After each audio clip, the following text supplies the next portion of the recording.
नमस्ते बच्चों, आप सभी का इस वीडियो में मैं स्वागत करती हूँ। आज हम कक्षा 8वीं की पाठ्य पुस्तक इतिहास का पहला पाठ इतिहास के साधन के बारे में अध्ययन करेंगे।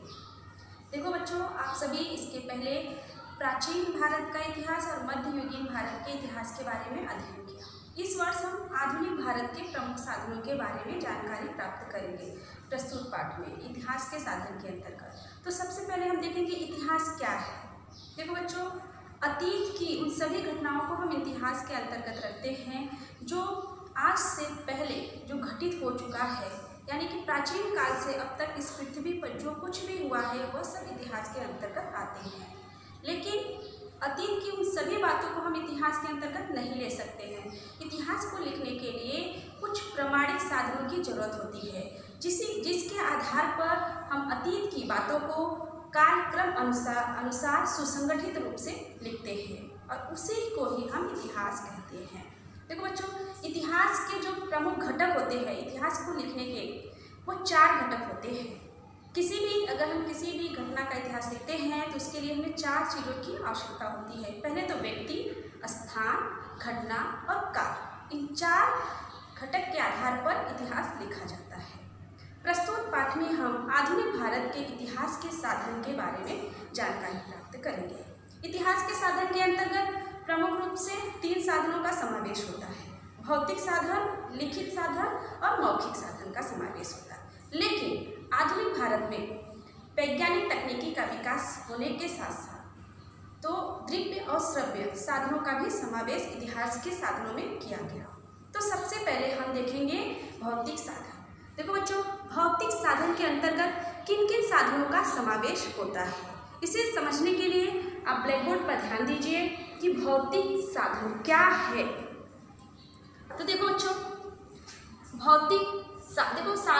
जो आधुनिक भारत के इतिहास के साधन है, तो पहला है भौतिक साधन, दूसरा है लिखित साधन, तीसरा है मौखिक साधन और चौथा है दृश्य श्रव्य साधन। इन 4 साधनों का समावेश आधुनिक भारत के इतिहास के साधन में किया जाता है। इसी चारों साधनों के आधार पर हम इतिहास लिखते हैं या जानते हैं।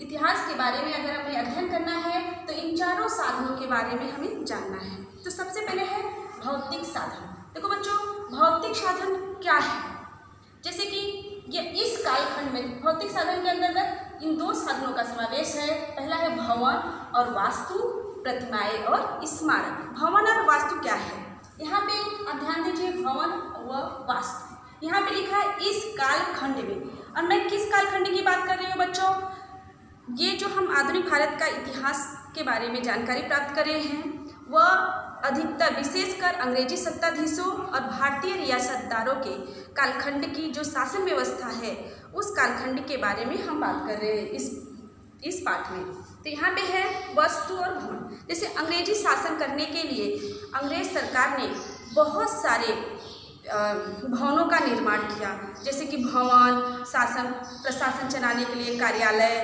प्याऊ, फव्वारे, पुल, सड़क, ये इमारतें और कारावास जैसे साधनों का निर्माण किया इन्होंने। इन सभी साधनों का समावेश भौतिक साधन के अंतर्गत किया जाता है। तो हम देखेंगे सबसे पहले भवन और वास्तु के अंतर्गत किन साधनों का समावेश होता है। इसे समझने के लिए आप ब्लैक बोर्ड पर ध्यान दीजिए। देखो, भवन और वास्तु इस कालखंड में, मतलब किस कालखंड की बात की जा रही है बच्चों, भारतीय अंग्रेजी सत्ताधीशों और भारतीय रियासतदारों की, अंग्रेज की शासन व्यवस्था और भारतीय जो रियासतदार हैं उस शासन व्यवस्था के कालखंड को हम आधुनिक भारत के इतिहास के कालखंड कहते हैं। तो हम लोग इस पाठ में आधुनिक भारत के इतिहास के कालखंड की बात कर रहे हैं। इसके अंतर्गत भवन, पुल, सड़कें, प्याऊ, फव्वारे आदि वस्तुओं का निर्माण किया गया। अब इनके आधार पर भी हम इतिहास के बारे में जानकारी प्राप्त कर सकते हैं। भवन के अंतर्गत जैसे कि यहाँ पर आप देखिए, आपके जो ये इतिहास की आपकी कक्षा 8वीं की बुक है, इसे आप ध्यान से देखिए। यह बुक का मुख्य पृष्ठ है। ये दोनों पृष्ठ पर यहाँ पे ऐतिहासिक भवन दिए गए हैं, जिसमें से आप कहीं भी कुछ ऐसी इमारतें हैं जिसे आप पहचानते हो, जैसे लाल किला, छत्रपति शिवाजी टर्मिनल, और यहाँ पे देखिए संसद भवन, राष्ट्रपति भवन और विधानसभा भवन। जैसे कि ये सब भवन अंग्रेजों के शासनकाल में निर्माण किया गया। इससे भी हम इतिहास के बारे में जानकारी प्राप्त कर सकते हैं। तो अब देखिए दूसरा है अंग्रेजों के प्रशासनिक मतलब उनकी शासन व्यवस्था को चलाने के लिए कार्यालय और भारतीय रियासतदारों के लिए राजवाड़े, किले, कारावास यानी जेल। जैसे कि कारावास की बात करें, जेल की, तो अंग्रेज सरकार जो थे भारतीयों को काला पानी की सज़ा देने के लिए इन्होंने कारावास का निर्माण किया। जैसे अंडमान का सेल्युलर जेल, जहाँ पे भारतीय क्रांतिकारियों को काला पानी की सज़ा सुनाया जाता था और वहीं पे उन्हें रखा जाता था। और ये अब अगला है निवास, उनकी जो निवास जहाँ पे वो रहते थे, स्थान आदि भवनों का निर्माण हुआ। यह कब हुआ था? अंग्रेज के शासन काल में हुआ था। इन सब किले का निर्माण, राजवाड़े का निर्माण, कारावास का निर्माण, निवास स्थान, ये सब अंग्रेजों के शासनकाल में निर्माण हुआ था। तो ये जो भवन और वास्तु के द्वारा भी हम इतिहास के साधनों से हम बहुत कुछ जान सकते हैं इतिहास के बारे में। और अगला है इन वस्तुओं के आधार पर, अब इन सभी वस्तुओं के आधार पर किन वस्तुओं की बात मैं कर रही हूँ? भवन, पुल, सड़कें, प्याऊ, कार्यालय, राजवाड़े, किले, कारावास, निवास स्थान, इन सभी के आधार पर हम तात्कालिक आर्थिक संपन्नता और वास्तु निर्माण की पद्धतियों की जानकारी प्राप्त कर सकते हैं। अब वास्तुकला क्या है? देखो बच्चों, कोई भी, जैसे कि अभी आप गांव जाते समय छत्रपति शिवाजी टर्मिनल गए हो, वहाँ की जो वास्तुकला आप ध्यान दोगे तो अब वैसा नहीं बनाया जा सकता है, क्योंकि वो बहुत अंग्रेजों के शासनकाल का निर्माण किया। उसकी वास्तुकला जो है स्थापत्य कि जैसे कि हम कहते हैं कि ये कब बना है, उसको देखकर हम उसकी आर्थिक संपन्नता के बारे में जान सकते हैं कि इसमें कितना लागत लगा होगा। तो ये सब जो इमारतें हैं उसके द्वारा हम तत्कालीन आर्थिक संपन्नता के बारे में जानकारी प्राप्त कर सकते हैं। अब अगला है प्रतिमाएं और स्मारक। देखो बच्चों, अंग्रेजों के शासनकाल में बहुत सारे भारतीय क्रांतिकारियों ने महत्वपूर्ण योगदान दिया था, और जिन क्रांतिकारी जिन व्यक्तियों ने महत्वपूर्ण अपना योगदान दिया था उन सभी की जो प्रतिमाएं हैं, स्मारक है, प्रत्येक देश के चारों तरफ उनकी स्थापित किया गया था। आप भी आज भी देखते होंगे हर चौराहे पे किसी न किसी महान क्रांतिकारियों के स्मारक लगे होते हैं, और इन स्मारक के नीचे जो फलक होता है वहाँ पर उनकी जीवनी, उनके कार्य और उनके विषय में जानकारी लिखी होती है, क्योंकि उन्होंने कब जन्म लिया, उनका मृत्यु कब हुआ, क्या उन्होंने किया है। तो इसके द्वारा भी हम इतिहास के बारे में जानकारी प्राप्त कर सकते हैं। तो कुछ स्मारक और यहाँ पे प्रतिमाएं के बारे में दिया गया है कि इसके द्वारा हम क्या जानकारी प्राप्त कर सकते हैं। तो देखो, इस फलकों के माध्यम से, मतलब जहाँ पे इनकी प्रतिमाएं स्थापित की जाती है उसी के सामने जो फलक लगाए जाते हैं उसके माध्यम से इतिहास के अध्येताओं व नेताओं के नाम, जन्म, मृत्यु, जीवनी लिखी होती है।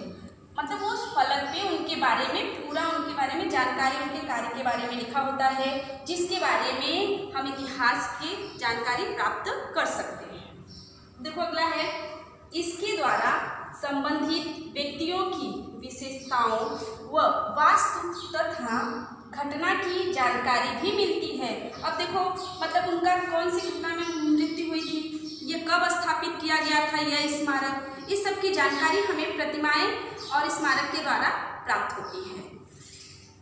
अब है इतिहास के प्रमुख साधन के अंतर्गत लिखित साधन। देखो बच्चों, लिखित साधन क्या है? कुछ साधन ऐसे होते हैं जिसे संग्रहालय में संग्रहित करके रखे जाते हैं, संभाल कर रखे जाते हैं। जैसे दस्तावेज होते हैं, कुछ समाचार पत्र होते हैं, कुछ मानचित्र होते हैं, ऐसे जो चीज होते हैं वो सब इतिहास के साधन में लिखित साधन के रूप में प्रयोग होते हैं। इन सभी साधनों के द्वारा भी हम इतिहास के बारे में जानकारी प्राप्त कर सकते हैं। तो लिखित साधन के अंतर्गत हम देखेंगे, लिखित साधन में दो साधनों का, लिखित साधन में समाचार पत्र, पत्रिकाएं, मानचित्र और प्रारूप दिया जाता है। अब समाचार पत्र क्या है? देखो, जब हमारा देश स्वतंत्र नहीं हुआ था, स्वतंत्रता के पूर्व बहुत सारे संपादित किए गए हैं, जैसे कि केसरी है, दीनबंधु है, ज्ञान प्रकाश है, ज्ञानोदय है, प्रभाकर है। ऐसे समाचार पत्रों के द्वारा हमें तात्कालीन उस समय की राजनीतिक स्थिति, सामाजिक स्थिति, धार्मिक स्थिति और उस समय की शासन व्यवस्था क्या था उसके बारे में हम जान सकते हैं। तो हम देखते हैं समाचार पत्र व पत्रिकाएं के माध्यम से हमें कौन सी जानकारी मिलती है इतिहास की। तो आप ध्यान दीजिए, पहला समसामयिक घटनाओं तथा उन घटनाओं का गहन विश्लेषण। अतः हम किसी भी समाचार पत्र को पढ़ते हैं तो उस समय की घटना क्या हुई है और वहाँ उसका गहन विश्लेषण हम कर सकते हैं, उसके बारे में अधिक जानकारी प्राप्त कर सकते हैं। दूसरा है घटनाओं पर विभिन्न मत प्रतिक्रियाएं, मतलब जो भी घटनाएं हैं उसके बारे में हम अपना विचार प्रकट कर सकते हैं, उसके बारे में हमारा मत क्या है उसके बारे में हम जानकारी प्राप्त कर सकते हैं। अगला देखते हैं तीसरा, संपादकों के संपादकीय विचार, मतलब जो इस पेपर के संपादक हैं उनके विचार क्या है उसके बारे में हम जान सकते हैं। जैसे कोई व्यक्ति अगर बुक लिखता है, आत्मचरित्र होता है, तो उस व्यक्ति की हम विचार जान सकते हैं। ठीक इसी तरह से जो संपादक होते हैं उन्होंने अपने पेपर में क्या लिखा है, कैसे संपादित किए, उनके विचार क्या है, उस समय की राजनीतिक स्थिति, सांस्कृतिक स्थिति, आर्थिक स्थिति के बारे में हम जान सकते हैं। देखो, विचार तथा तात्कालीन राजनीतिक,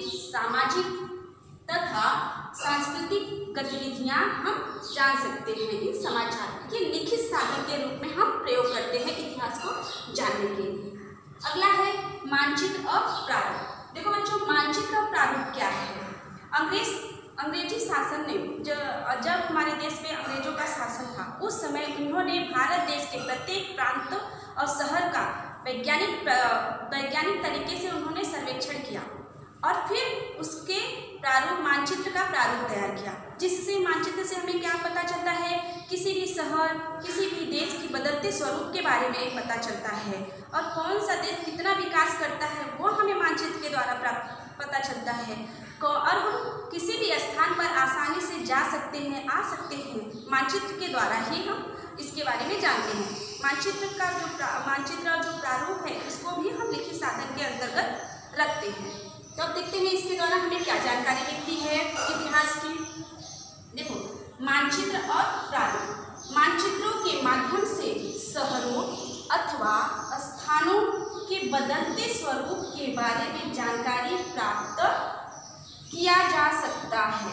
देखो, सर्वे ऑफ इंडिया जैसे स्वतंत्र विभाग का स्थापना किया गया था सर्वेक्षण करने के लिए। अंग्रेजों ने इस विभाग का, स्वतंत्र विभाग का स्थापना किया जिसके द्वारा से मानचित्र तैयार किया गया भारत के विभिन्न शहरों और प्रांतों का, जिसके द्वारा हमें क्या पता चलता है, शहरों और स्थानों प्रांतों की बदलती स्थिति के बारे में, उनका प्रारूप कैसा है, किस स्थिति को बदला जा रहा है, किसको नवीनीकरण किया जा रहा है, इस सब के बारे में हमें मानचित्र के द्वारा से जानकारी मिलती है। अब अगला है वास्तुओं के प्रारूपों द्वारा स्थापत्य शास्त्र की प्रगति की जानकारी प्राप्त। स्थापत्य शास्त्र यानी क्या होता है, वास्तुओं की, जैसे कि उसकी नींव कैसी है, उस इमारत को बनाने के लिए कितना समय लगा है, इस इमारत को बनाने में कितना आर्थिक संपन्नता, मतलब कितनी रुपया पैसा लगा है, स्थापत्य इसकी क्या है, इसके बारे में जितनी भी जानकारी होती है वो हमें मानचित्र से पता चलता है। अब इसी तरह से इस मानचित्र का प्रयोग करके हम मुंबई पोर्ट ट्रस्ट विभाग द्वारा तैयार किए गए मुंबई बंदरगाह के मौलिक प्रारूप, मुंबई के नगरीय विकास की जानकारी होता है। जैसे कि इस मानचित्र का प्रयोग करके हम मुंबई के बदलते हुए नगरीय जो विकास है उसकी जानकारी हम प्राप्त कर सकते हैं। देखो बच्चों, आज की कक्षा में हमने आधुनिक भारत के इतिहास के प्रमुख साधनों में से 2 साधनों के बारे में अध्ययन किया। पहला क्या था, भौतिक साधन, दूसरा क्या था, लिखित साधन। भौतिक साधनों के अंतर्गत किसका समावेश था, वास्तु और भवन का। फिर उसके बाद प्रतिमाएं और स्मारक का समावेश था। लिखित के साधन के अंतर्गत समाचार पत्र और पत्रिकाएं का समावेश था और उसके बाद मानचित्र और प्रारूप, ये 2 चीज़ों का समावेश लिखित साधनों के अंतर्गत आता है। अब हम अगले वीडियो में इसके 2 प्रकार और पढ़ेंगे, मौखिक और दृश्य श्रव्य साधनों के बारे में। देखो बच्चों, आज की कक्षा के अनुसार आप सभी को यह गृह कार्य दिया जाता है कि इतिहास के, मतलब आधुनिक भारत के इतिहास के जो प्रमुख 4 साधन हैं उसको आपको अपने नोटबुक में लिखना है। उसमें से जो 2 साधन आपको है। कौन कौन सा? भौतिक साधन और लिखित साधन के बारे में आपको जानकारी उसमें लिखनी है। लिख करके शुक्रवार और शनिवार को ग्रुप में भेजना है। अगले वीडियो में हम फिर मिलेंगे। धन्यवाद।